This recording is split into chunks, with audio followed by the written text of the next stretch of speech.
Recording. Testing. Now we're recording. Succubi. Now this is pod racing. Now this is podcasting. Hello, dig for bones.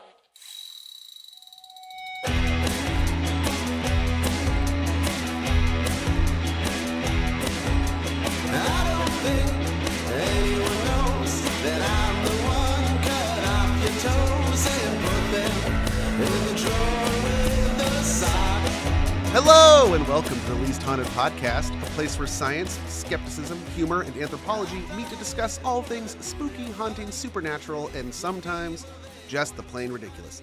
I'm your host, Cody Franks, and joining me as almost always is swaying seductively to succulent siren songs, sliding smoothly into sweetly soothing, shivering surrender. Oh, Garth. Yeah. Hey, everybody. Oh, yeah. That's me. Anyway, so warning everybody. This is a podcast where we're talking about demons sexually assaulting people. So if you don't want to hear about that, listen to the next episode that will not be about that. No, it'll be about fairies. Yeah, fairies. There will be no assault in that episode.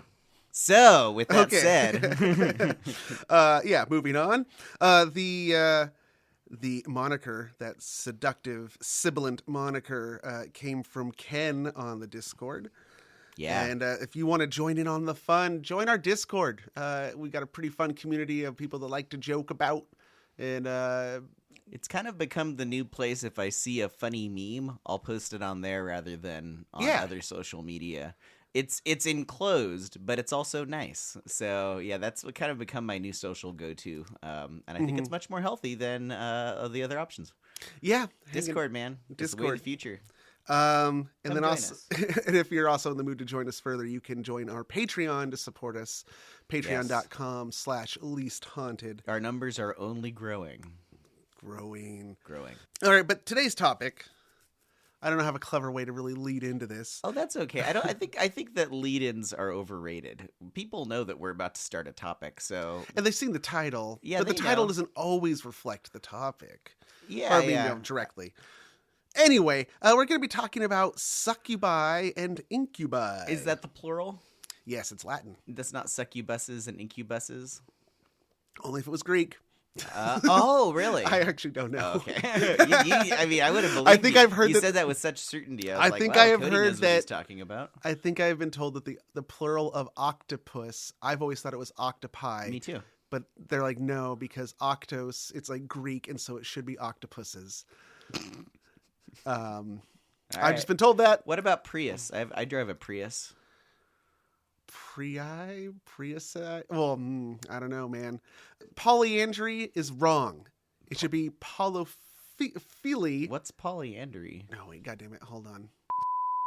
Polyamorous. Oh, polyamory is wrong.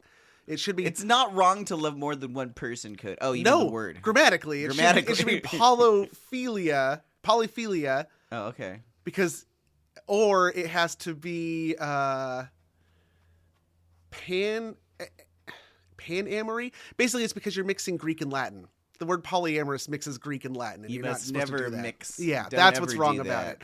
I mean, yeah, that's it. That's the only thing that's wrong about it. Is the title just mixes two different languages. So there's succubuses and there's incubuses, and I'll no. In this case, it is succubi and incubi because it is Latin. All right, so I'm going to assume the question that you're about to ask me, and I'll tell you what I know about. Yes, succubuses thank you. Let's move this on. All right, so I know that Incubus is a band from the 90s. I'd say more like early 2000s. Early 2000s. I think they really kind of hit their stride in 2000. Okay, yeah. So that's Incubus, and then you pardon them while they burn. Pardon me while I burn. Yeah, and then the Succubus was in that early South Park episode. There's got to be a morning after. If we can hold on to the night.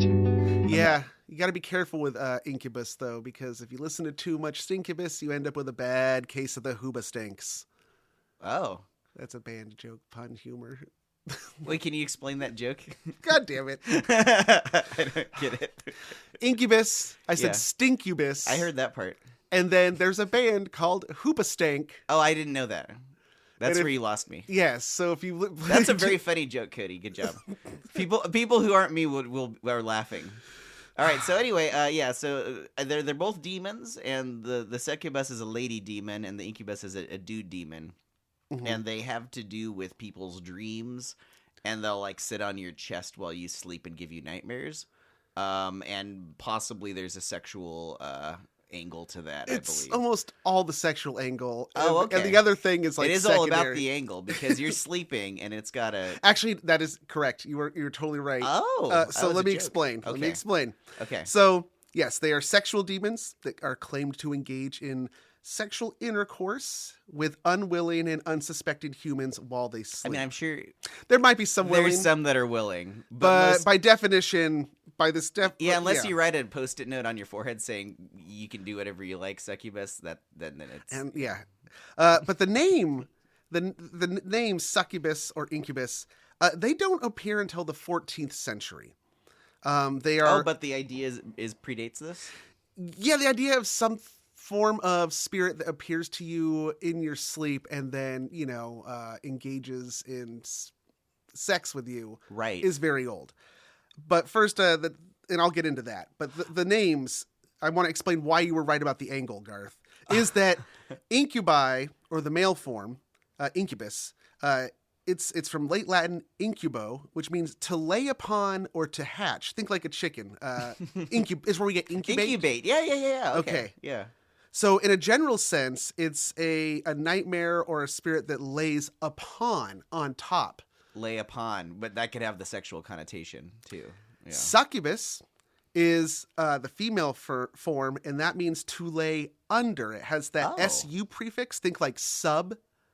Yeah. Okay. So it's to lay under, but also at some point it also might involve the word for paramour.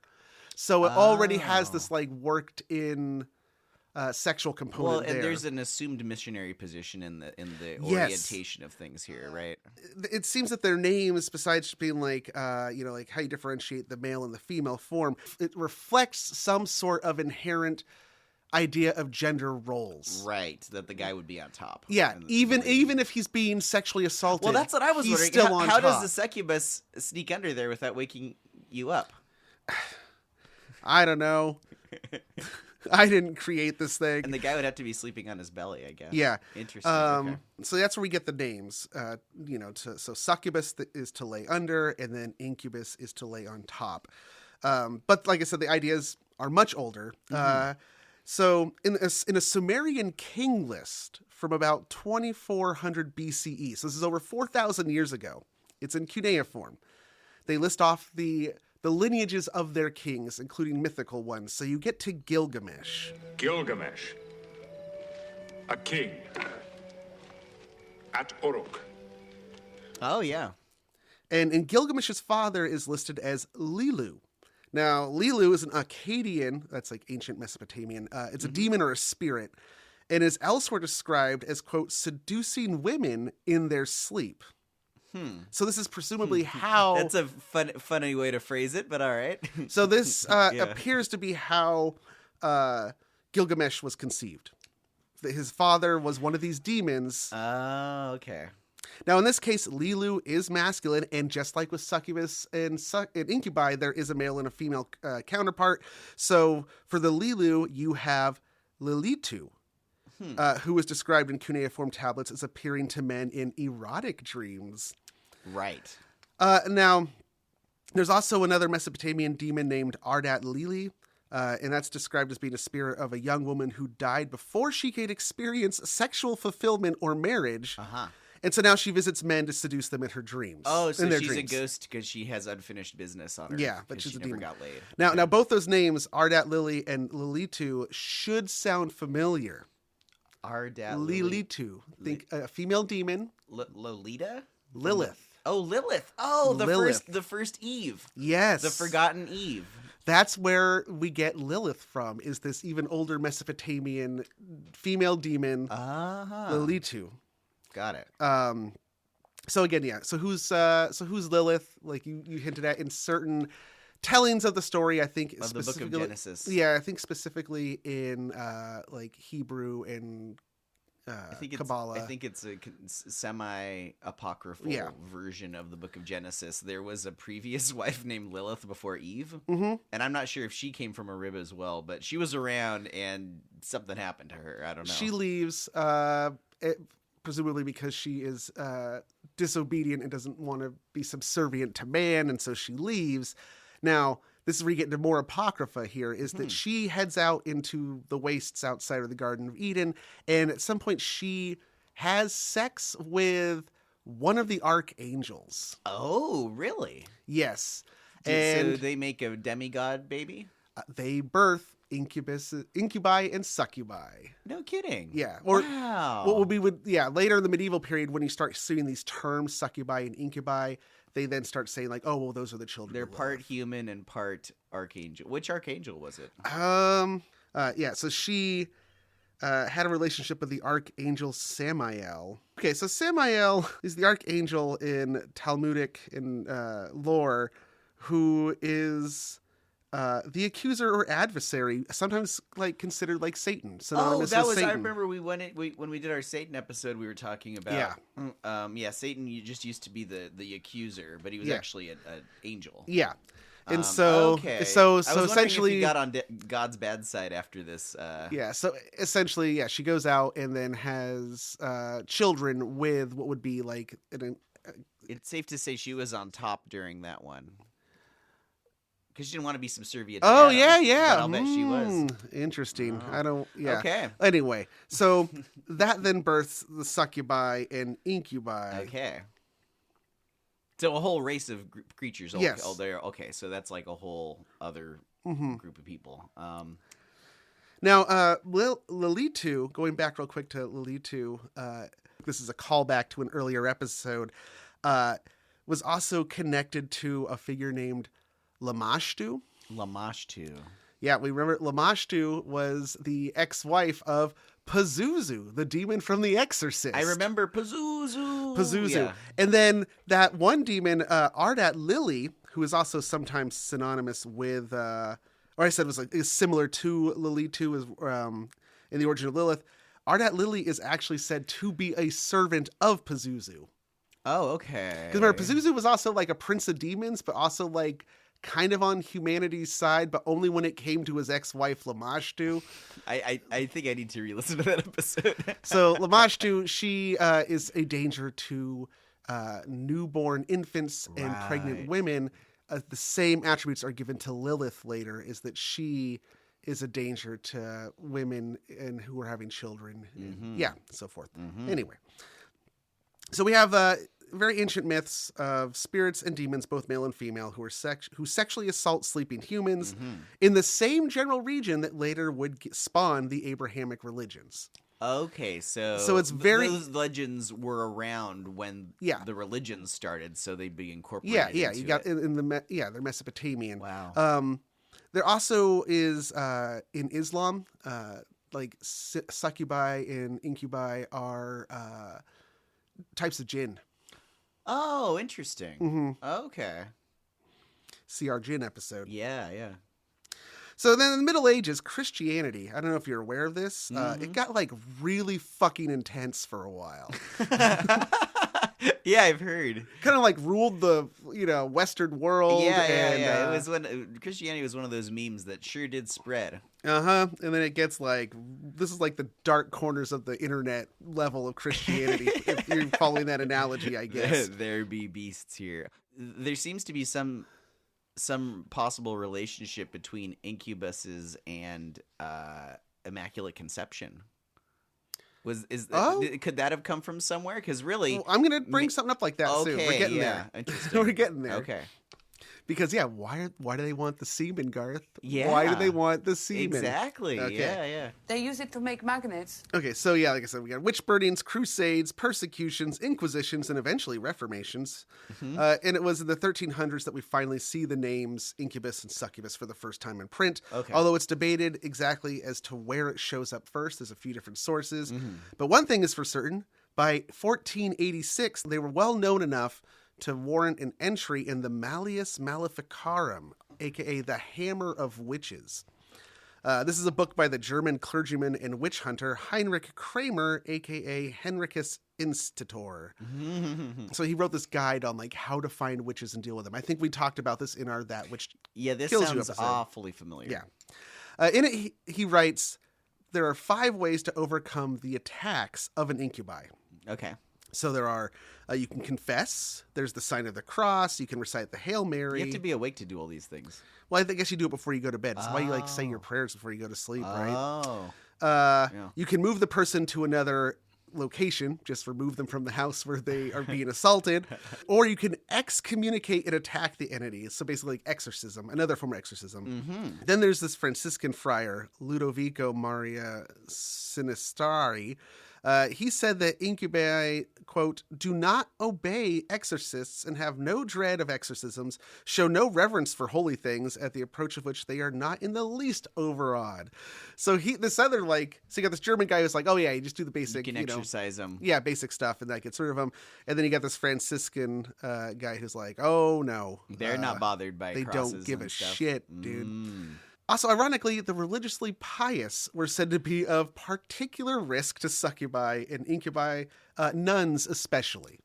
Oh, well. Now, here's the thing, though. Like, if you are very pious, why would God then let you be more susceptible to demonic attack? That doesn't stand to reason to me. This goes into the thing that always comes up with the duality of if God is totally omnipotent, then why is there the devil and all of this? So is God really in charge of what a succubus and incubus can do? Even if he's all powerful, they're still sneaking around. But you can imagine from a succubus and incubus's perspective, the sweetest meat would be the holy people. So they're probably going to go for that. Yeah, I don't know. That's a good question.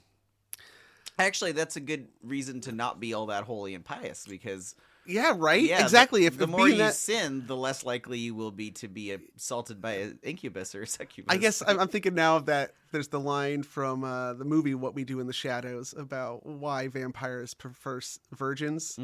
I think we drink virgin blood because it sounds cool. I think of it like this. If you were going to eat a sandwich, you would just enjoy it more if you knew no one had fucked it. Yeah, exactly. But what are these demons up to exactly? And what's their deal? game what's their here? angle? Again, the angle. Yeah. We know the positionality, but what's the angle? But what if they're not like two entities at all? What if they're the same demon? Oh. Some religious scholars of the time believed that succubi and incubi were in fact a single entity capable of changing its form. Wow. It would become female to steal semen and then transform into a male so that it could then impregnate that semen into a human woman. Oh, so it's basically like a sperm donation center that no one's opting into, but is happening anyway. So such an offspring was known as a cambion. So our boy Gilgamesh, he'd be a cambion. Likewise, in some Arthurian legends, the wizard Merlin is a cambion. Interesting. So even though, because Merlin's full human because it was the semen from another But there's still a supernatural level there was there. a supernatural... element, demonic a supernatural middleman in the process. Now, King James of the Bible fame. Oh, yeah, I've heard about that guy. He was of the opinion that since demons were originally angelic beings and angelic beings cannot reproduce, see Dogma. Yeah. Therefore, succubi and incubi would resort to these means as a way to sire more demons.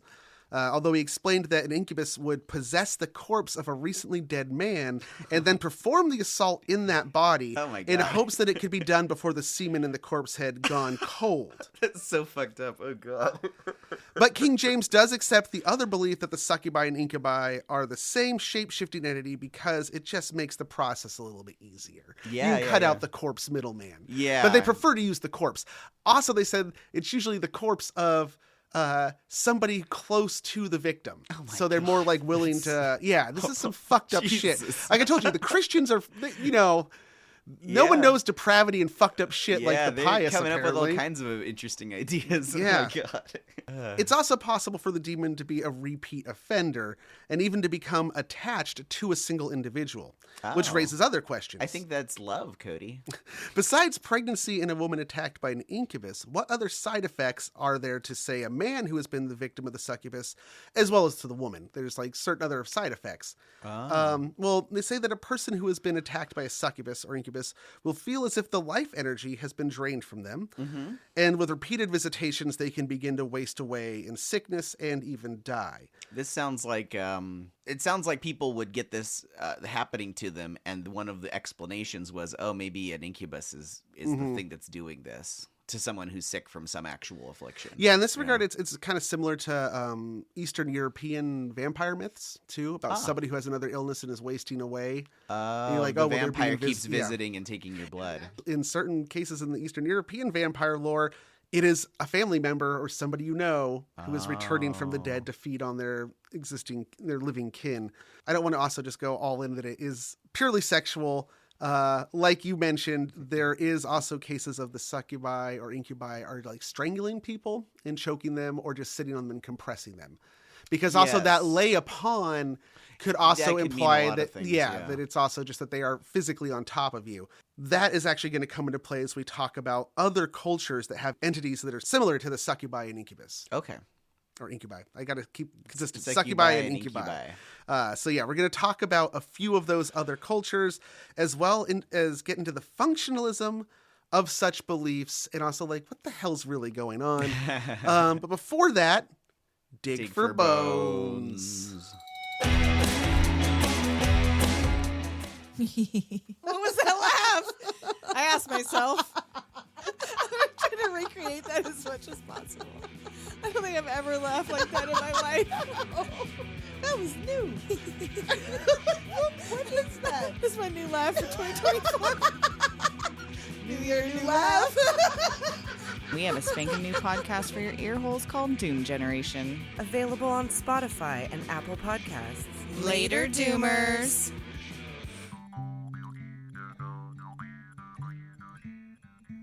Do you like beer? Of course you do. Do you like good food? You better believe it. Then we have the show for you. It's the Hoppy Trails Podcast. I'm Nick. I'm Travis. And on each episode of Hoppy Trails, we invite you to come along on our journey to explore craft beverages and the foods that accompany them. Check out Hoppy Trails on hoppytrailspod.com or listen wherever you find your podcasts. Connect with us on Instagram at hoppytrailspod or reach out to hoppytrailspod@gmail.com. We would love to hear from you. Come travel the Hoppy Trails with us, and remember to always say yes to the hoppy ending. Cheers!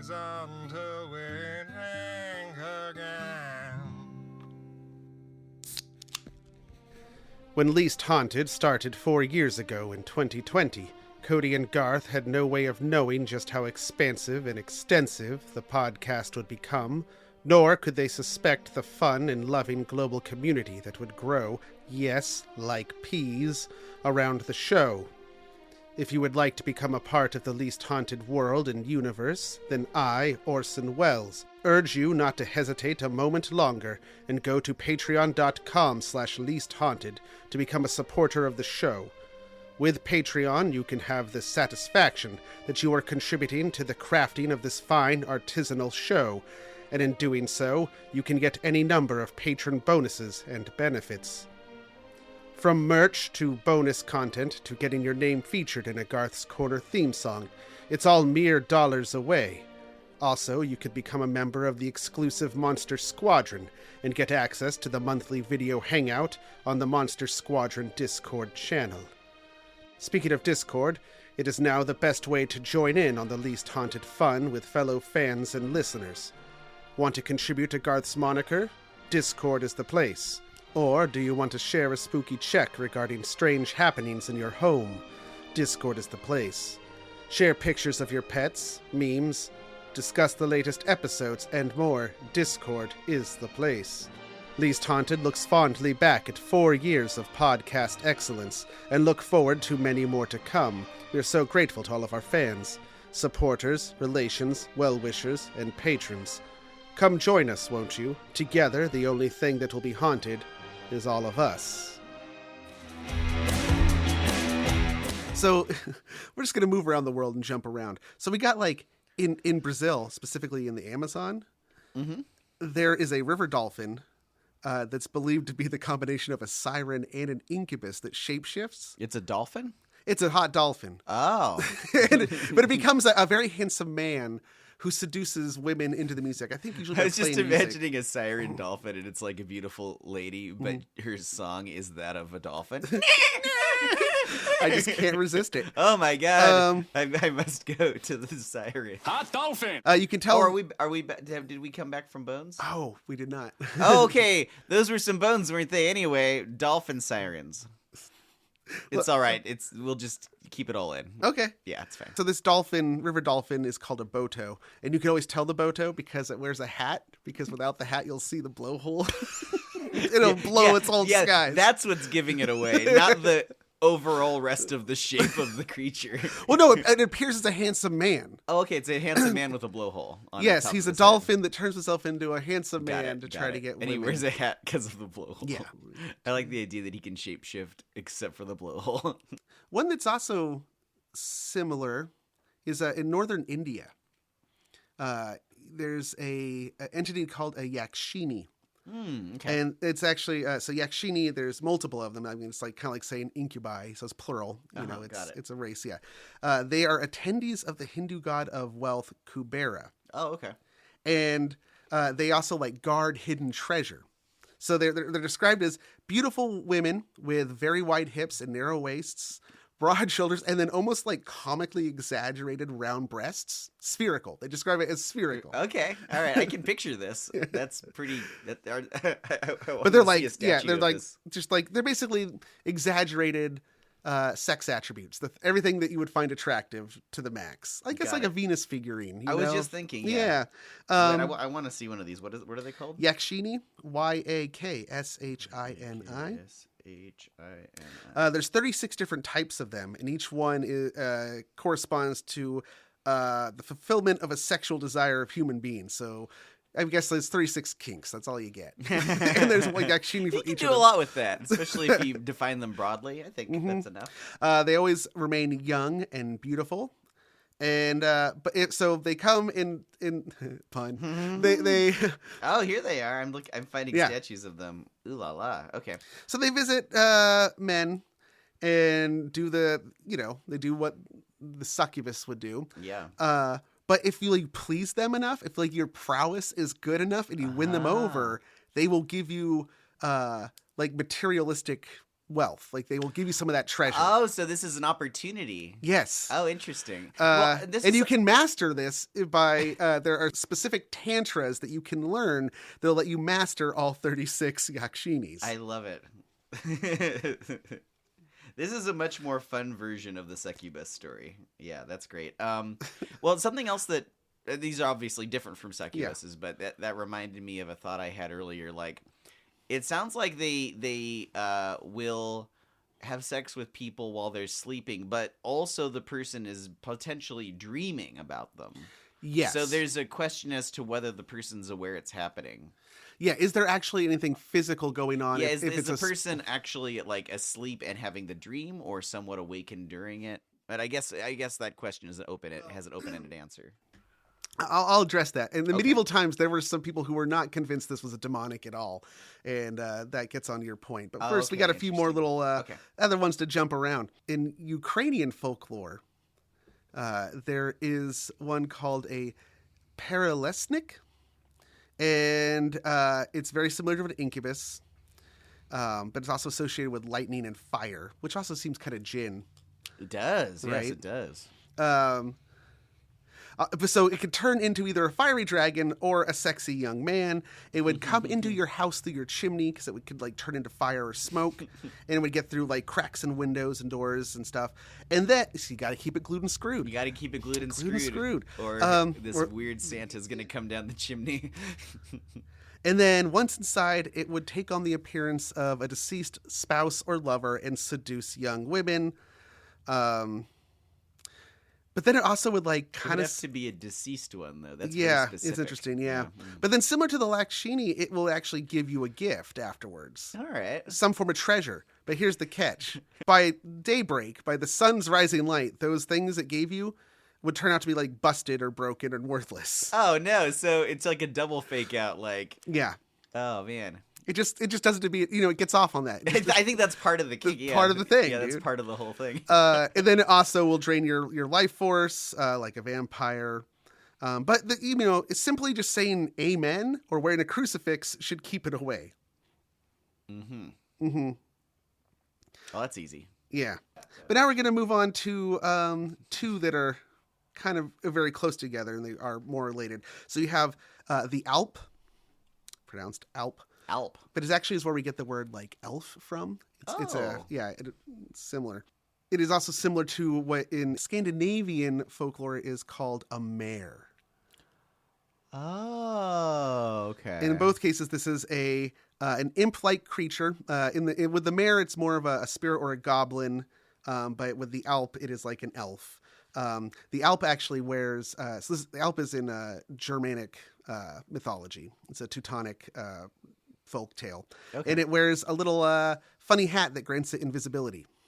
Nice. So you can't see that it's there, but it's there. Okay. And what are they there doing? Well, they're not having sex with you. They are sitting on your chest and strangling you. Oh my gosh. Yes, and holding you down. Okay. I'm starting to get an idea of what's really going on here. That mare is where we get the term nightmare from. Wow. Okay, so now but the mare is different from the Alp. They're very similar and probably influenced each other. This one is what they call like a Teutonic myth. That's like the Germanic pagan beliefs. Now, this is apparently unrelated to the term mare for a horse.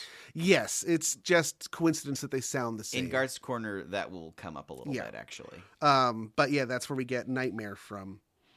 And yeah, I know that's going to lead into your corner. So we're almost to the corner. So now we have a few. We're rounding the curve. So yeah, around the world there is an archetypical. I didn't even get into. There's other ones in parts of Asia, and there's just everywhere you go, Africa, etc.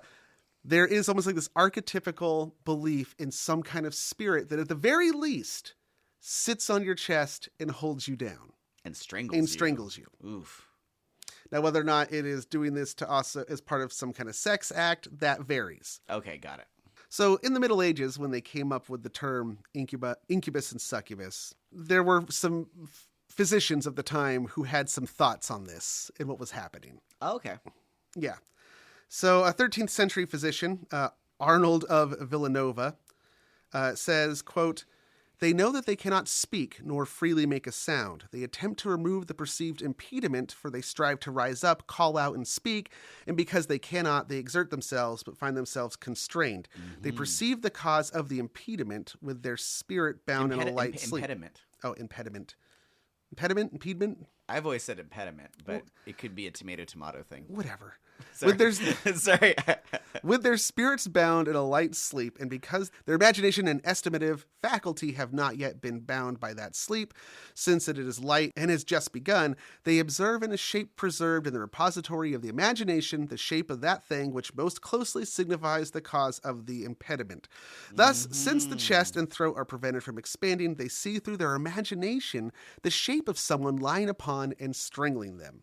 This is very good analysis for what, the 13th century? Yeah, 13th century. Yeah, because I figured even doctors back then were pretty, superstitious and just like, oh, well, we got to get some leeches on you, such and such. But like that, he's describing sleep paralysis. Yes. And like very well. And he's even like coming up with reasons people might be seeing it wrong. And it sounds like very analytical and scientifically minded. And then they had various other thoughts on like, well, a common belief at the time when they weren't talking about a succubus or an incubus, this is probably more in line with the mare, was that they said that there was a little old woman stomping and pressing on their bodies. I actually get that sometimes, but it's because of my cat Luna. She started to sleep on my chest, and like I'll have dreams where I'm getting compressed. Mm-hmm. and it's my cat. So that Stealing could be your an breath. explanation. Too. She's trying to steal your breath. Yeah, she is. She smells my breath, and she's like sucking my life force when she does it. So these physicians, being physicians, like, well, there's got to be some kind of medical way to cure this, right? And so sleep on your side. Well, there were causes. They said, like, okay, it might be eating raw foods before going to sleep could lead to vapor or, quote, fatty smokiness that would rise within your body, and it would affect your heart and brain, and then that would make you more susceptible to an attack. Then the position, how do you sleep? Are you on your side? Are you on your back? How the temperature of the bedroom could affect it. Oh, yeah. Of course, the abundance of phlegm and imbalance of the humors, that could also result in this happening. Now we're sounding like medieval stuff. Yeah, the phlegm and the humors, that's it. Some said it was a form of epilepsy because they recognized that epilepsy was a thing, too. Okay. It's kind of the opposite because with epilepsy, you shake and stuff. This is someone who can't move. Mm-hmm. Even if they try. So what they're describing, though, like you said, sleep paralysis, but also that physician Arnold said that it was that they weren't yet fully asleep, and that's when your imagination starts running wild. Certainly, I think I've had experiences similar to this. Have you ever had the one where you have the sensation of falling and you jerk yourself awake as you're falling asleep, like literally falling asleep? I definitely have. Yeah, okay. That's the. We once lived in trees and we're falling out of trees. The theory is the feeling of falling when you're falling asleep is like an ancient. Make sure you don't fall out of the tree. Yeah, an ancient worry that'll help you grab the tree. If you fall asleep in a tree and you start to slip, your brain will like short circuit everything else so that it can grab and hold on before you fall. So it like bypasses your noticing or reasoning, but that's where our worry about falling as we fall asleep comes from. Well, scientists have a term for this this period of when your brain is really active when you're falling asleep. Yeah, it's hypnagogia. Oh, okay. Hypno. Yeah. To hypnotize. Yeah. Gogia. I don't know about that. What's Gogia? I don't know, but it's a transitional state from wakefulness to sleep. So it's like when you're the waning of your consciousness, and it's like on set. Now, if you're waking up, there's a different term for that. That's hypnopompia. Oh, pompia. Yeah. Like a psychopomp. Yeah. And that's like the opposite. So that's when you're waking up, but you're still not fully lucid. And so it's both of these are like, it's like the dusk and the dawn of your consciousness, basically.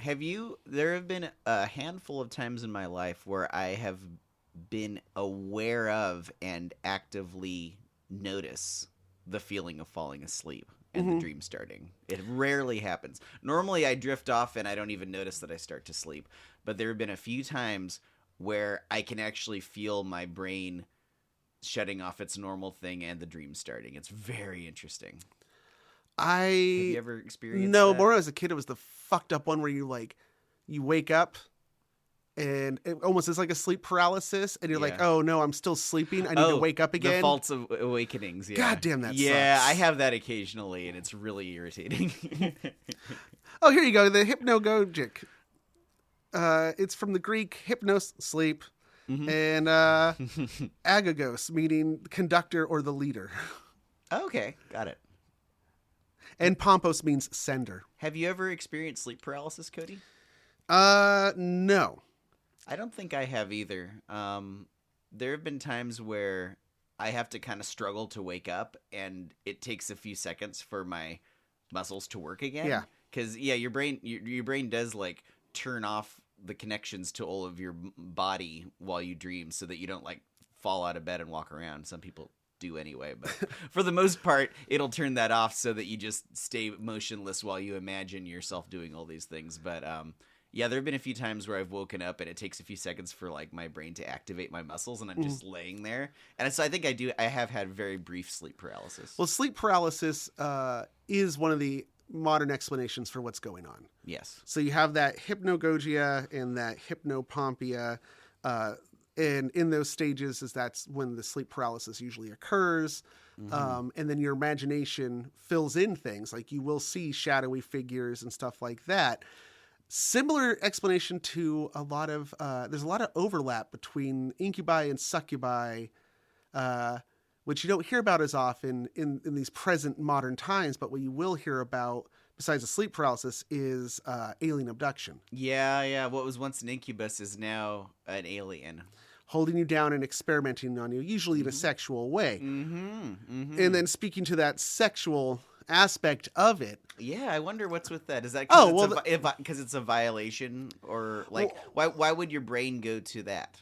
Well, there's also nocturnal emissions. Oh, yeah. There are, wet you know, dreams. Yeah. I know that, I forget the exact number, but a man's penis will become erect and soft several times during sleep cycle. That is true.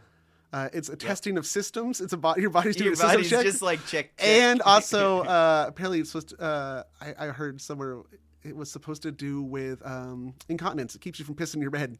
Really? Oh, I see. So just getting stiff, it's like, all right, we're going to keep this tight. Yeah. The urethra or something. Wow, It's hard to piss with a boner. It is hard, yeah. Interesting. That is sex joke. Oh, boy. Add that to the list, Add archivist. that to the list, Mr. Jared. That's for you. That was for you, Jared Wilson. But then there's also the more sinister thing that, so in the past, this could also be used to cover up rapes. Actual sexual assault. Shit, I hadn't thought of that. When I mentioned the cambion, the offspring of such an attack, cambions were considered during the Middle Ages to be an excuse for or a reasoning for any birth defect, or a single woman who then became pregnant. Right. She was obviously, it was, and then also it then made it easier to disregard and treat those bastard children. You could say you're not even really the spawn human. of humans. Yeah, you're not even a human. half. Yeah, you're a half cambion. monster, right? Yeah. Mm-hmm. So it was used as justification for that, but then also as an excuse for sexual assaults. It must have been particularly. an There's a incubus, lot of speculation also, like is the case with many sexual assaults, incestuous situations. Mm-hmm. And then it was just easier to explain it away. Yeah. Within the confines of the church. It's like, oh, no, it was this demon that did it. Wow. Yeah.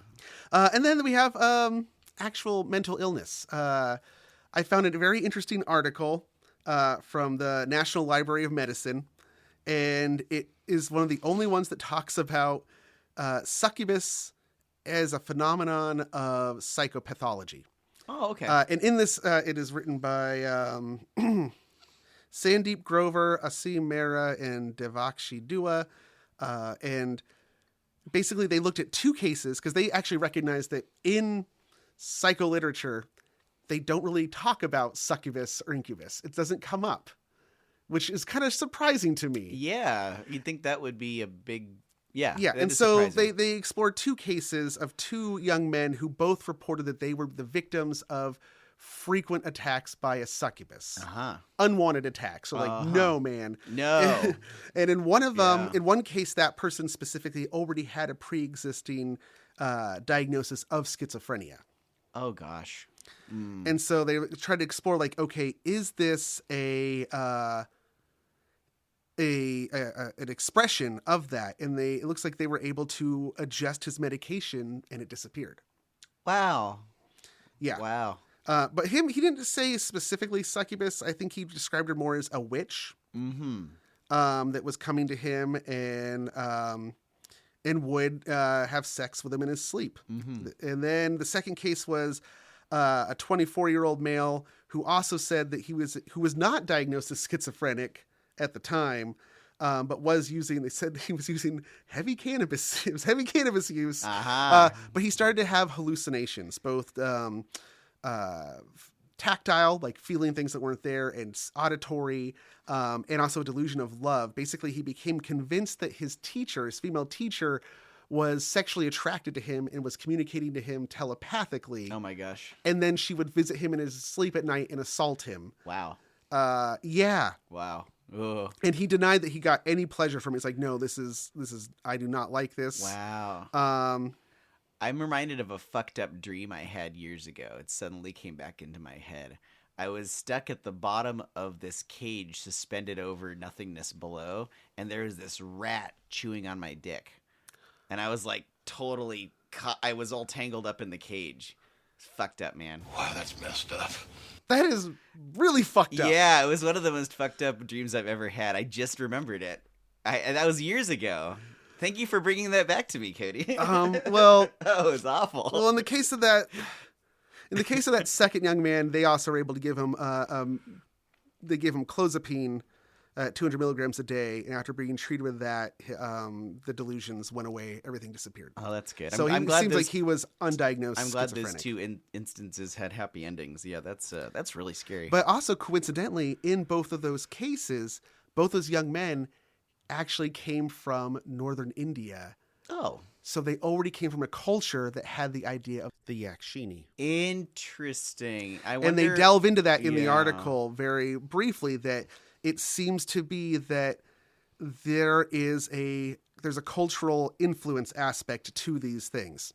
Well, and in our current culture, if you get pinned down by some unknown entity in the middle of the night, people will their minds will go to aliens rather than succubuses. So that's what they're seeing. Unless you're somebody who's like really into demonology and sure. And it depends what media you're consuming as well. Popular true. Culture affects this. Good point. So yeah, it's a very, very old thing because it is a phenomenon that happens to your brain. Yeah, your brain does these things. You will experience being held down or the feeling of, not being able to breathe, and your brain will fill in like, well, what's the cause of this? And then it goes through your little mental file and it's like, what could this be? What is a cultural thing that we've been fed and taught is happening right now? And it plugs it in. Mm-hmm. And your imagination does the rest. Also, going back to the Christianity aspect and the possibility that, at least with the succubus, these are like nocturnal emissions. Right. It's like, you're in a culture where like, sex is bad. Yeah, anything that happens, you're not supposed to masturbate. Anything which means it probably happened more often. You know what? You're right. I wonder if. Oh, that's interesting. That'd be a good study. The more you jerk off, the less a succubus will. There's less juice for her to get. Exactly. That's really. I mean, that's really the way to ward off succubuses. Maybe that's why they like the pious ones too. There's more juice, like we already said, right? Yes. That actually all makes a lot of sense. And also you think about like, nuns and probably and priests.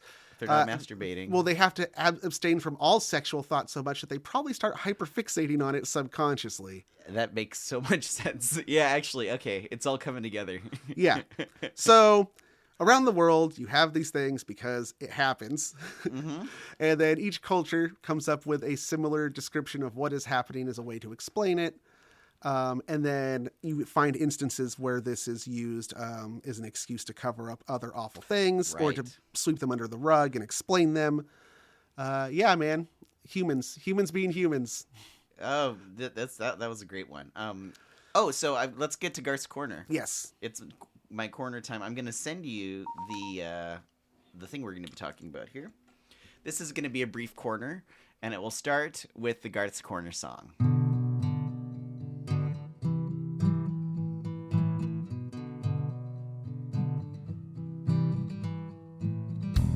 Sometimes I'll board an Incu train. I love Amtrak with a beer. Or I might take my socks off on an Incu plane if I want to pay more for a smaller beer. An Incu train or an Incu plane or an Incu submarine might be sus. Or an Incu hot air balloon, or an Incu car. I'm taking none of those, I'm taking the Greyhound of my dreams. I'm taking the Incubus. Whatever this Garth's Corner song makes me sing, I'll prepare with open mouth and open thighs, yeah.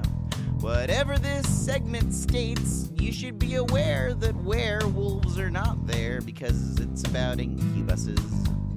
Oh, man. We're getting pretty close on Incubus. We're gonna get that hoobastank. So, welcome to Garth's Corner. We're gonna be talking about a painting by Henry Fuseli, or Fuseli, I think.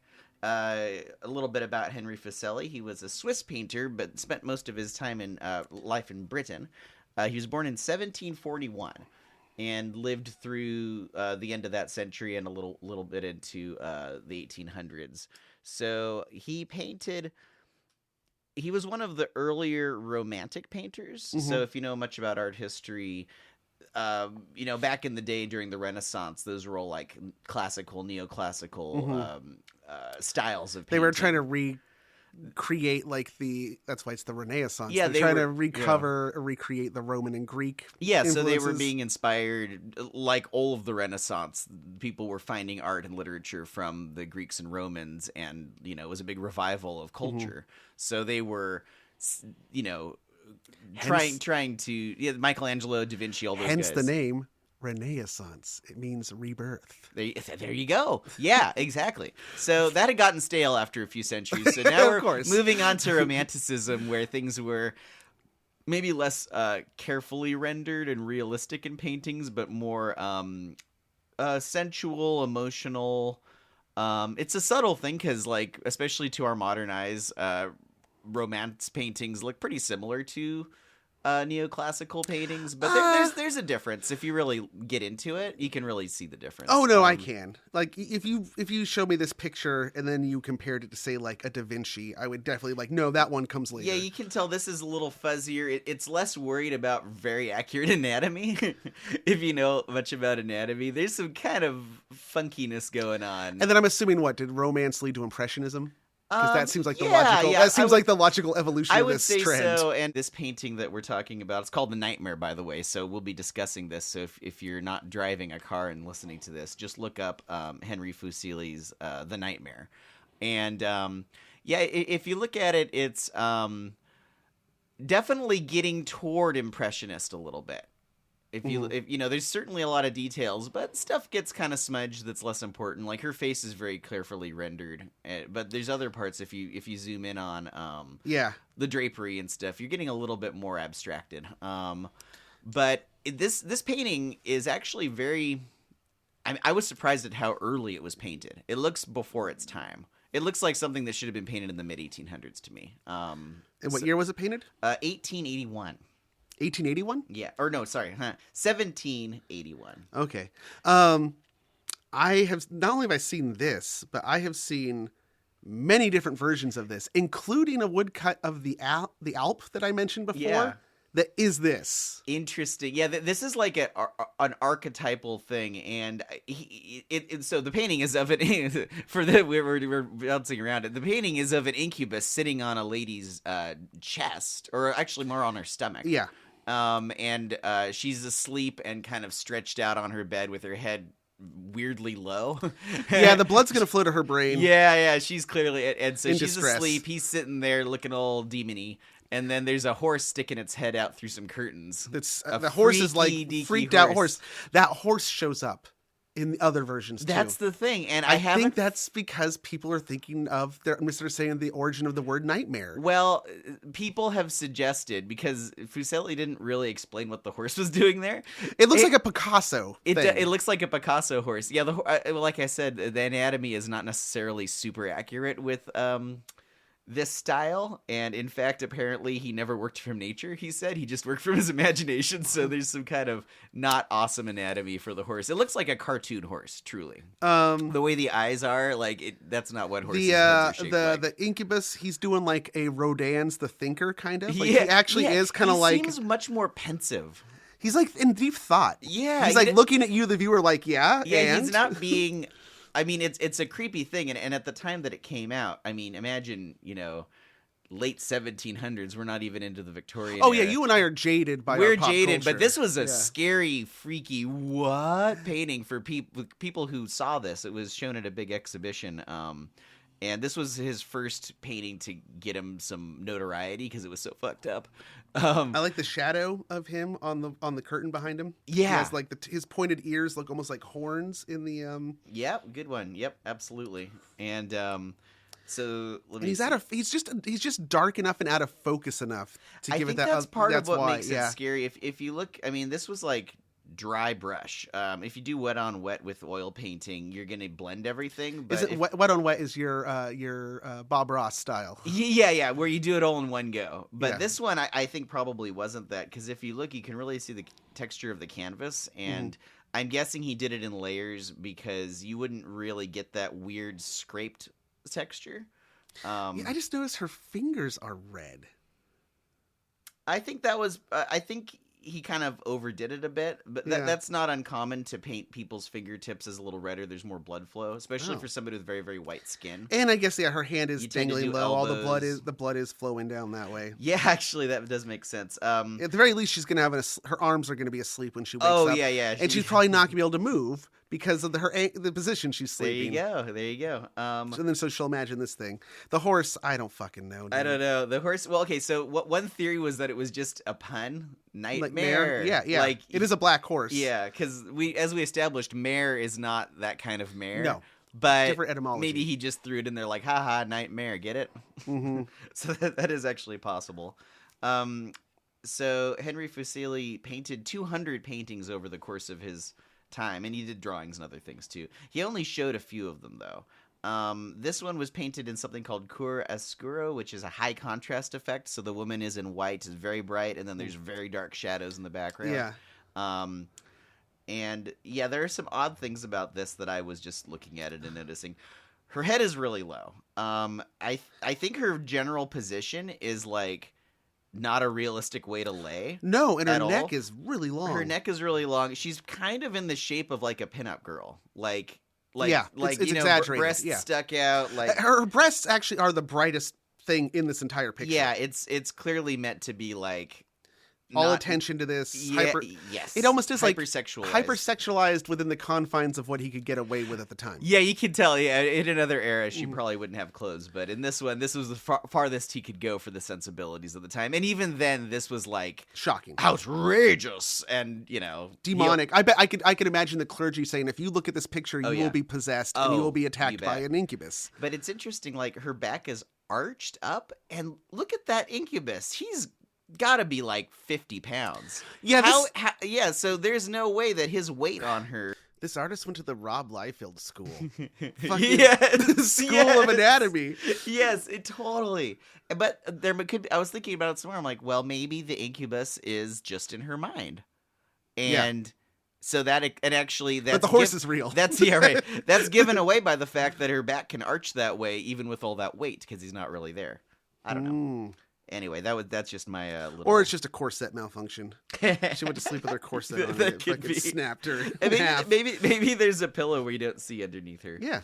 The other thing is people are always saying, because the horse is the freakiest thing in the painting. The horse looks crazed. I think the horse looks like a goofball. It looks like Goofy.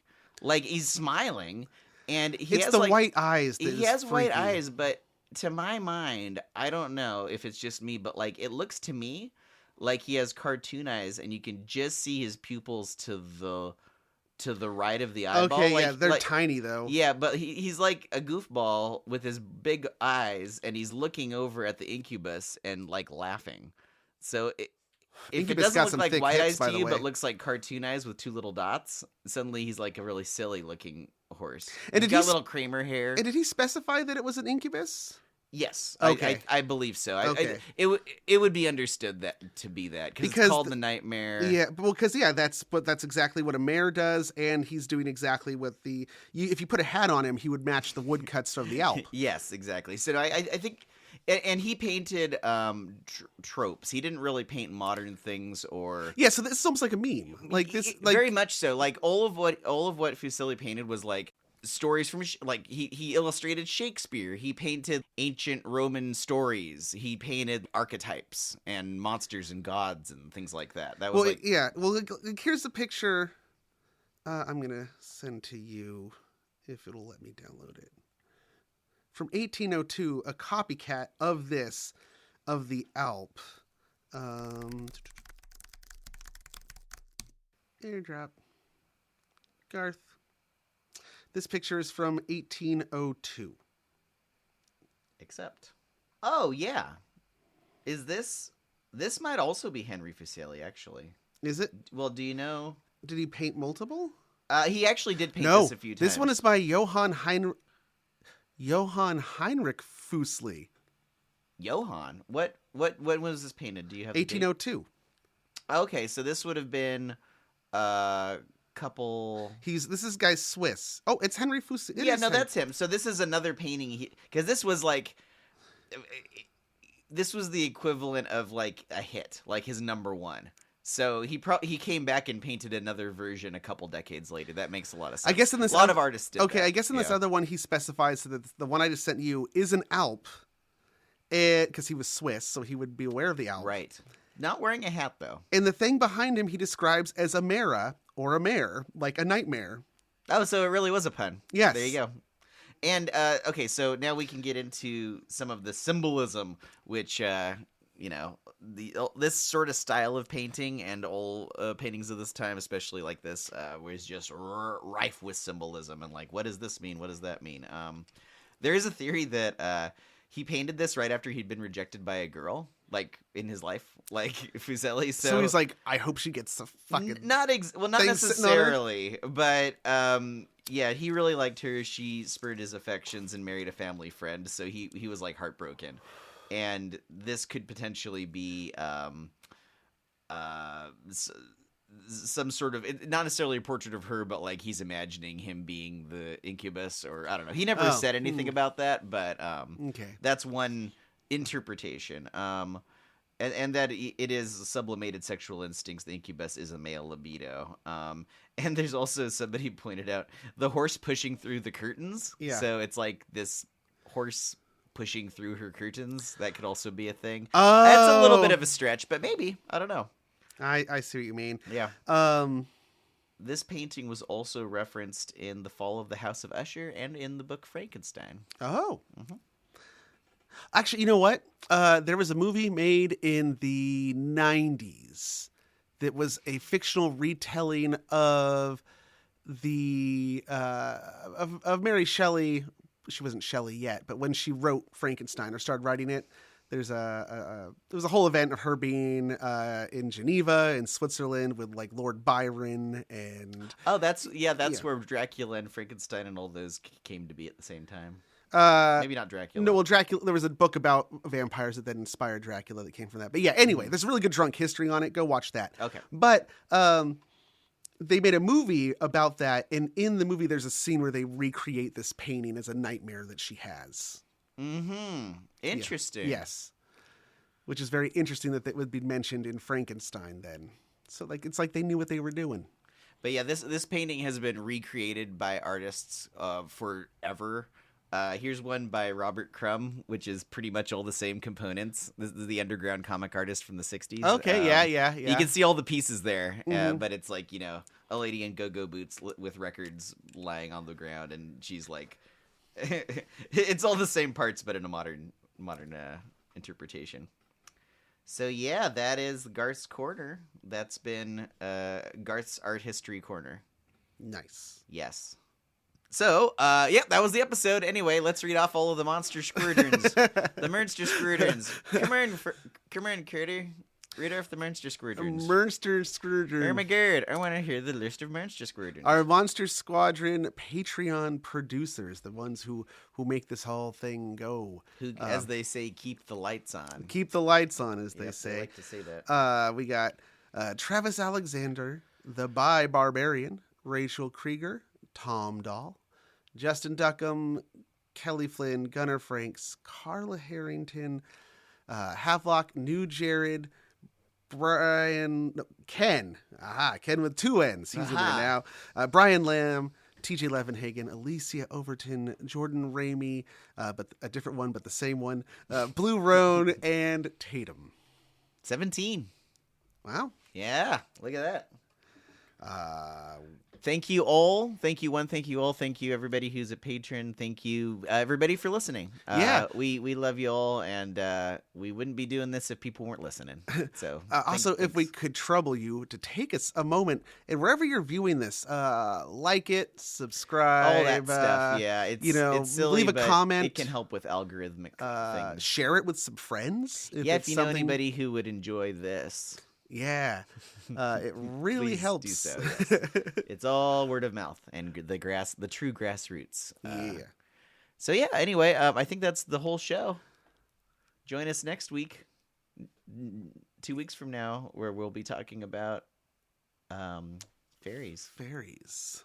Yes. This is Not just any fairies, a specific instance of fairies. Yes. Fairies. So, yeah, I think that we should do the sign off now. I don't know why. It's like a nightmare, man. It's taking my energy. Yeah. Can you feel it? Just sitting there on your chest, even though you're sitting upright, it's still somehow pushing against your chest. I think they call that allergies at this time of year. Alpergies. Ah, there it is. Okay, it is. On that note. Nice. That's a note to end on right there. All right, so until next time, remember, the only thing that's haunted is you.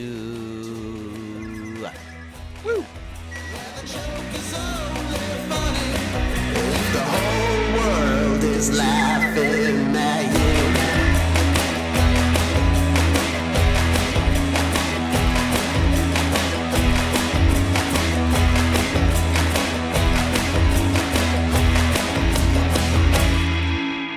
Say goodbye.